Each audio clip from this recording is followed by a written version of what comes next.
En este segundo domingo de Adviento, ustedes que vieron la parroquia María Madre de la Misericordia, este texto del Evangelio de Mateo 3:1-12 acerca de este personaje, Juan el Bautista, cuya funcionalidad era invitar a la gente para que se convirtiera y practicara un rito de lavarse, que lo llaman el bautismo. Yo quisiera que cuando ustedes salgan de esta parroquia tengan claro lo siguiente, que se me permita este texto hacer una diferenciación entre el bautismo de Juan el Bautista, el cual recibió Jesús, y el bautismo que nosotros tenemos. ¿Por qué? Porque hay católicos que empiezan a decir, pero si a Jesús lo bautizaron de 33 años, él ya estaba adulto, porque a mí me bautizaron pequeño. La gente dice eso. La gente también empieza a decir, pero es que a mí no me preguntaron cuando me iba a bautizar, y mire que yo debí de estar consciente para bautizarme. O alguien se sale de la Iglesia Católica y se mete a una secta, y cuando menos piensa, dice que lo van a bautizar tal día, y sale de la Iglesia Católica. Entonces, por eso quiero que tengamos en cuenta esto, para que no vayan la gente a aprovecharse de pronto de su buena fe. ¿Qué semejante tiene el bautismo de Juan el Bautista al bautismo de nosotros? Solo el nombre. Escúcheme esto. La palabra bautismo es una palabra griega, además es un verbo, baptizo. En esa lengua clásica lo citan siempre en primera persona singular del modo indicativo. ¿Por qué? Porque a los griegos el énfasis cuando citan los verbos es el yo, el sujeto que hace la acción. Mientras que mire que los que hablamos castellano, el verbo es citado en infinitivo, porque nosotros hacemos énfasis en la acción. Y si usted estudia el hebreo, usted ve que los de habla hebrea citan los verbos en tercera persona. ¿Por qué? Porque a los hebreos les interesa cómo el otro me interpreta, cómo el otro me capta, cómo el otro me está leyendo. Por eso citan el verbo en tercera persona, y los griegos clásicos lo citan en primera persona del modo indicativo singular. Entonces aquí no es que me bautizan, sino que me bautizo.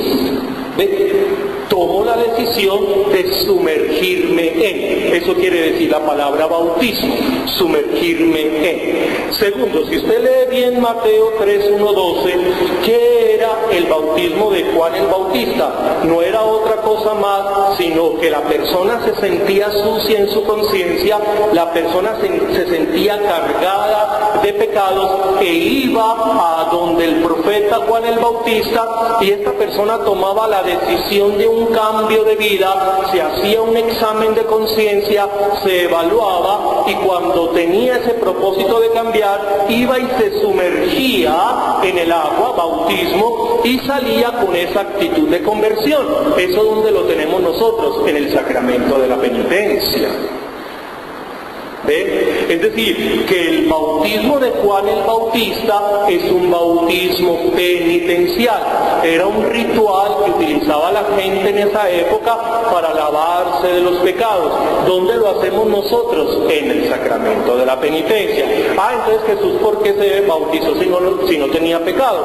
Porque Él salva al pecador. Ese ritual de lavarse ya para los pecados no va a tener sentido, porque Él, con la muerte en la cruz, lavaría nuestros pecados. Con su sangre quedaría limpio ya el pecado de la gente. Ya ese ritual no tendría sentido. Por eso Él va, se bautiza y levanta al pecador desde su misma miseria.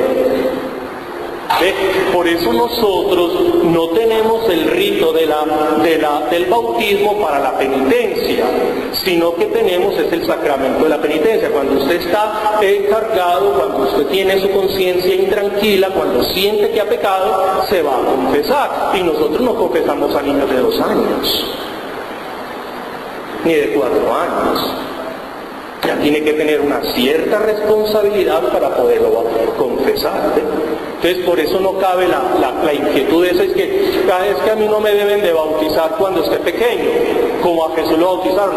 Amiguito, no confunda a doña Ramona con la marrana mona, amigo, vea, es que el bautismo de Jesús es un bautismo penitencial, y el bautismo que nosotros tenemos es otra cosa muy distinta. ¿Qué es el bautismo de nosotros? Es sumergirnos en esta muerte para resucitar. Por eso cuando usted y yo nos bautizan, nos acuestan, signo de muerte, y luego nos levantan, signo de resurrección, completamente diferente. Jesús cuando se bautizó no se bautizó para ser cristiano. ¿Quién le dijo a usted que Jesús era cristiano? ¿Quién le dijo eso? ¿Quién le dijo a usted que Jesús creía y que se convirtió al cristianismo? No, amiguito. Jesús es judío, murió como judío y murió creyendo en su Dios judío. Los cristianos somos nosotros. Él fundó la iglesia. La iglesia fue fundada por Él, pero nosotros nos bautizamos para incorporarnos al misterio de la muerte y resurrección de Cristo. Nosotros no nos bautizamos para que se nos perdonen los pecados. A nosotros nos bautizan es para incorporarnos a este acontecimiento muerte y a la resurrección. Y por eso es que nosotros venimos a misa y nos ponemos de pies. Cuando el sacerdote sale a celebrar la Eucaristía, la gente se pone de pies. ¿Por qué? Porque comienza la celebración de los resucitados. Eso significa estar de pies. Y póngale cuidado ahorita sea consciente. ¿Cuánto dura la misa para que uno esté de pies? La misa casi el 95% es estar de pies. Las bancas son un estorbo. ¿Pero por qué existen las bancas? Las bancas existen porque en el siglo XVI empieza a surgir una clase social llamada la burguesía, que son los comerciantes que empiezan a tener una serie de negocios, empiezan a ahorrar y luego se convierten en el capitalismo. Y estos comerciantes fueron adquiriendo fuerza y empezaron a asemejarse a los reyes, a los señores feudales. Recuerden que el último país que sale del feudalismo es Cuba. Que eso fue en el siglo XIX. Y en el siglo XVIII fue Inglaterra. O sea que eso, mire, todavía tenemos una mentalidad bastante feudalista. El Estado capitalista se está apenas forjando. ¿Y qué sucede? Entonces los únicos que se sentaban en la misa eran los reyes. De resto estos espacios eran vacíos. Todo el mundo tenía que estar de pies. Cuando llega el siglo XVI y empieza la burguesía a surgir, dice, nosotros nos queremos sentar como se sientan los reyes, y ahí se le armó el chicharrón a la iglesia, porque la iglesia dice, ¿ahora qué hacemos? Entonces, como Alemania nos había expropiado los templos y los templos eran vacíos, ellos se inventaron esas cosas que ustedes tienen ahí. La banca, tal cual como la ven ahí, tal cual esa banca. Ahí se le aparece la Virgen a la iglesia copia la banca. Hasta el sol de hoy. Tanto que si yo llego a decirle a ustedes que vamos a quemar la banca, primero me crucifican que quemar la banca. Ya eso queda impensable. Nadie piensa un templo sin bancas, y las bancas no es de nosotros. Solo nos arrodillamos una vez, y no por devoción, amiguito mío.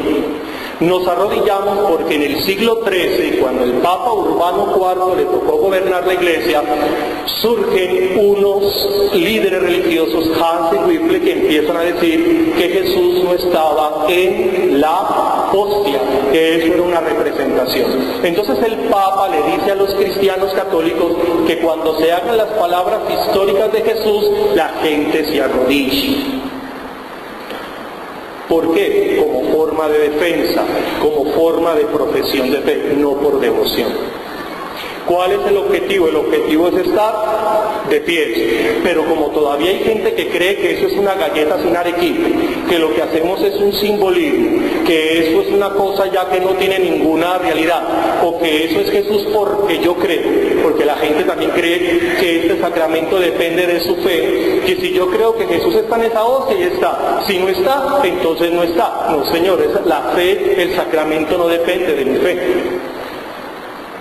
Entonces por eso nos arrodillamos. La única forma de no arrodillarse es porque de pronto usted ya está muy pesado o tiene esas rodillas muy desbaratadas y para poderlo levantar pues tocaría llamar una grúa, ahí se queda muy complicado. Entonces se le pide que no se arrodille para que no nos ponga en bregas, sino que simplemente usted se incline, no se ponga a mirar para el techo, se incline, de tal forma que haga esa reverencia.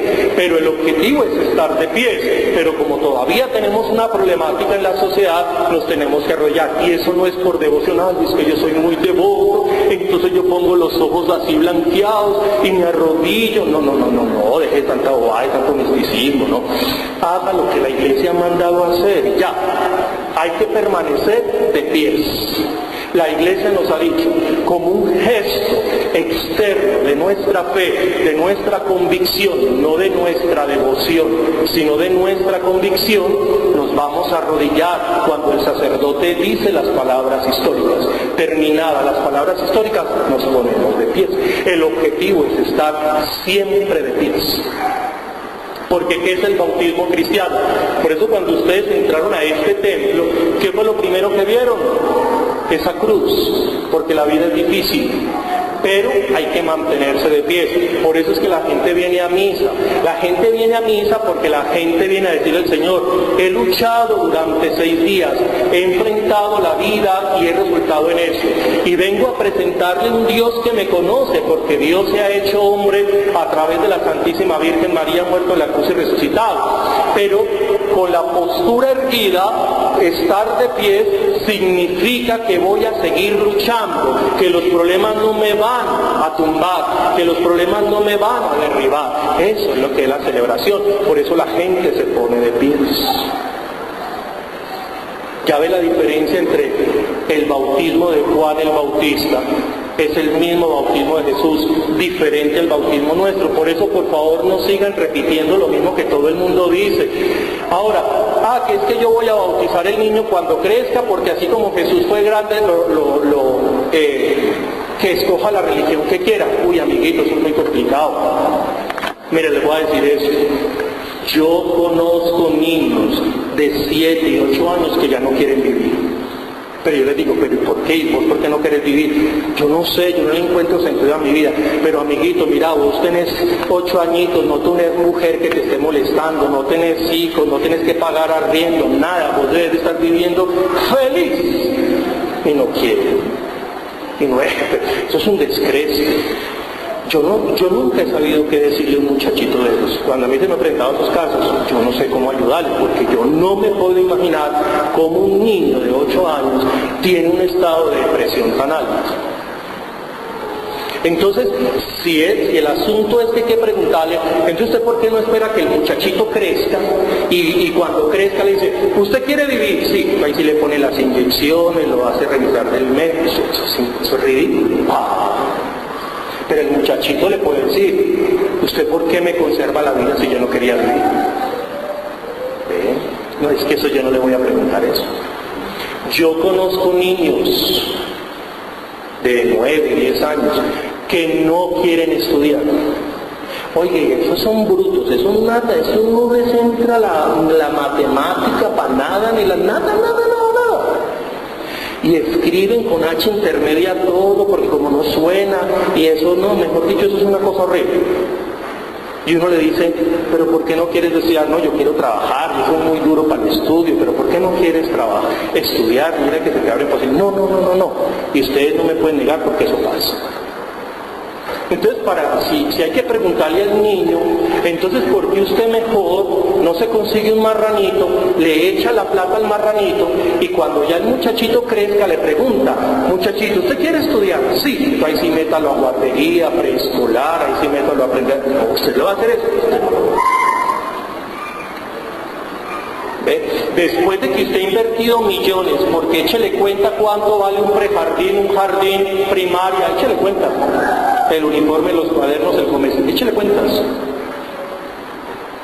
Y hay muchachitos que cuando ya son rebeldes dicen, no quiero estudiar, y no estudian. Y yo ya le he invertido millones de millones, pero nada. Entonces si hay que preguntar, espere a ver. Lo mismo, uno no los bautiza, uno no les va a preguntar para bautizar. ¿Por qué? Porque uno le ofrece lo mejor de sí. Uno le ofrece lo que es una condición humana, uno le ofrece una proyección de humanidad, y hasta el momento los únicos seres que nosotros bautizamos son los seres humanos, y de mis entrañas no salió sino un ser humano. Por ende yo lo bautizo para sumergirlo en la muerte y resurrección de Cristo. Por eso después viene el sacramento de la confirmación, donde el muchacho decide o la niña decide si acepta la fe de los papás o no. ¿Ve? Pero no salgan con el cuento de que así como bautizaron a Jesús a los 33 años, entonces que mi hijo crezca y decida si se quiere bautizar o no. No, amiguito, es que no lo puedo criar como un animal. Yo no puedo criar a mi hijo como un animal. Eso nunca jamás, nunca jamás, nunca jamás. Siempre le brindaré lo mejor. Que mañana no quiera venir a misa, que mañana no quiera creer en esto, que mañana, eso ya no es problema mío, pero mi tarea la cumplí. Lo que estaba en mis manos lo cumplí. Ya le toca a usted después responder por usted mismo. Yo respondo por lo mío, ya usted verá cómo responde por lo suyo. Continuemos pues nuestra celebración eucarística. No vayamos a confundir el bautismo de Juan el Bautista, que fue el que recibió Jesús, al bautismo que nosotros recibimos. El bautismo de Juan el Bautista es un bautismo penitencial. El bautismo que nosotros recibimos es una incorporación a la muerte y resurrección de Cristo. Es diferente, y por eso no nos dejemos engañar ni estemos diciendo tanta tontería, que ustedes no se les ha vendido un producto de media petaca. Ustedes son católicos, lo que se les enseña se les respalda, y no empiezan a decir ideas de gente de cultura media que viene a decirles a ustedes qué es lo que realmente deben de creer, que a veces ni son ideas que proceden de una sana doctrina católica, y nosotros los católicos de tradiciones católicas, de principios católicos, empezamos a comportarnos como gente de cultura de media petaca. El Señor esté con vosotros.